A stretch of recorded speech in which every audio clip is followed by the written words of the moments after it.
Hello friends, welcome to latest leaves and lines. Bhargavi and Kohli అని రాస్తూ sketch వేయమని భార్గవి అడిగారు. భార్గవి అడిగినట్లే స్కెచ్ కోసం ఆర్సీబీ టీ షర్ట్ సెలెక్ట్ చేసుకుని భార్గవి అండ్ కోహ్లీ అని రాస్తూ స్కెచ్ వాసన 18 నెంబర్ వేస్తూ విరాట్ అని రాస్తూ రెడ్తో టీ షర్ట్ కింద పార్ట్ వేస్తూ బ్లూతో టీ షర్ట్ పై పార్ట్ వేస్తూ రెడ్తో షోల్డర్స్ వేస్తూ భార్గవి అని రాస్తూ స్కెచ్ వాసన.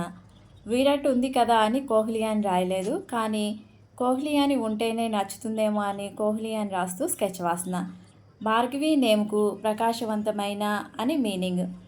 నేను ఈ స్కెచ్ రెడీ చేసే టైంకి ఆర్సీబీ మ్యాచ్ ఆడుతుంది. అందులో ఆర్సీబీ గెలిచి ఎక్కువ రన్ రేట్తో ఫస్ట్ ప్లేస్కి రావడంతో పాటు కప్పు కూడా గెలవాలని లేటెస్ట్ లీవ్స్ లైన్స్ అండ్ తరపున నేను మీరు కూడా మనందరం కోరుకుందాం.